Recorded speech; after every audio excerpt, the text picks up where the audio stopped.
where can you get maxi enjoyment, even when I'm driving a Mini? Right here in the Audrain Museum Network. Become a subscriber right now. Do it fast. This is a car that could have just come from the Monte Carlo Rally.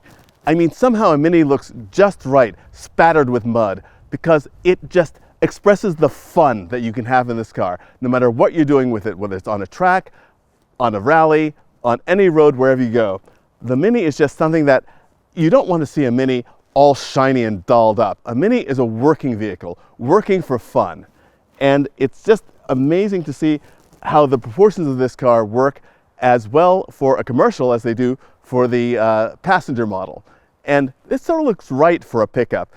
Sometimes very small pickups get a very odd look, but I think because the Mini is so low to the ground and the wheels are so small, it doesn't look odd with a short bed in the back. This is one amazing vehicle.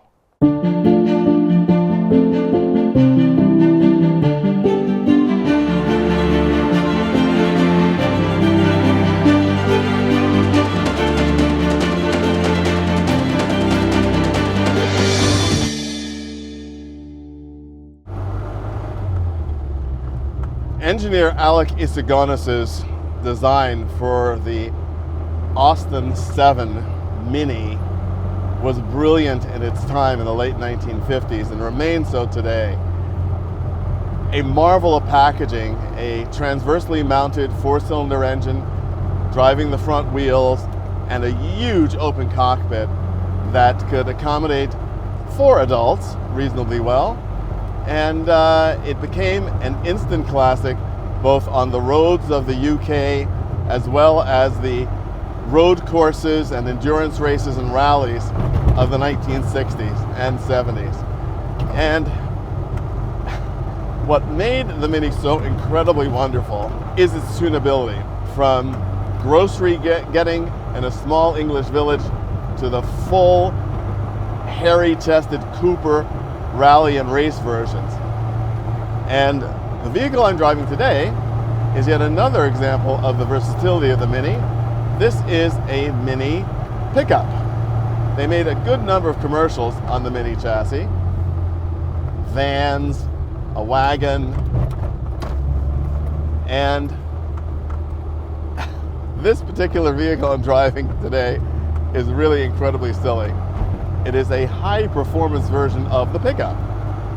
Again, I mentioned that the cars are infinitely tunable, and this is a 1975 Mini, and the standard engine for 1975 was an 848cc engine. This has got a 1275, and it just absolutely flies. These wonderful Mini Light style wheels give you the look of the great Mini Cooper Works racers, and there's nothing like the handling of the Mini. I've been fortunate enough to drive a Mini Cooper race car at the Goodwood Motor Circuit, and the way people talk about kart-like responses and handling, but a Mini Cooper literally goes where you think. It is an extraordinary experience, and one that is really unmatched, frankly, and won't be likely rivaled anytime soon, because with today's safety regulations, you can't build a car like this today. It's well known that the Mini is also one of those rare classless vehicles that were as embraced by the working class and the middle class as it was the upper class. And this particular model as well, in its modifications, included the installation of a slightly earlier dashboard. By this time, the dashboards were plastic and sort of slightly anodyne. This has got the earlier wonderful wood dashboard, which is so delightful and so incredibly English, and reminds you of that wonderful characteristic that only English cars can have, which is that drawing room or club atmosphere with ridiculous, silly power. And it's something you see in some Jaguars and some Bentleys and Astons. It's really a neat thing to experience. And you know, there's nothing quite like the performance of a Mini.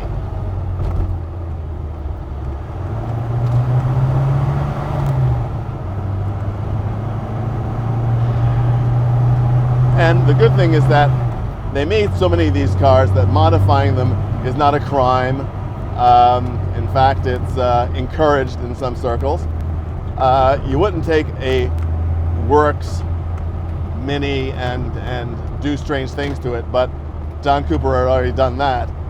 But just to have a car that is such an incredible blast to drive, and even in today's traffic, it makes you slightly nervous because all the vehicles are so much taller and so much heavier, but it would give you the opportunity to do something which is largely forgotten today, which is to avoid an accident by evading it.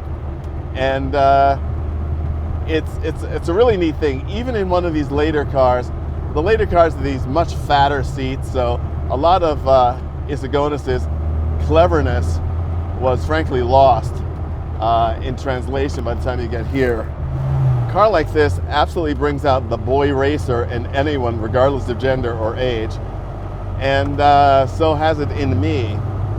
As I mentioned before, I had the opportunity to drive a vintage Mini racer at the Goodwood circuit, and you learn to do completely different things with a front-wheel drive performance car than you do with a rear-wheel drive, or for that matter, an all-wheel drive car. But one of the great assets that the Mini has is that, as tunable as it is, and at all the power that you have, oh my God, on the front wheel, nonetheless, you still do not feel any sense of torque steer with this. You feel that the car is being pulled along, yes. So it pulls you through a corner in a very secure way, much like all-wheel drive does for many modern sports cars. But it never feels that you're going to twist around in horrifying understeer and just being pulled around. It is absolutely secure and makes you feel very confident in your driving. This is an amazing, amazing vehicle.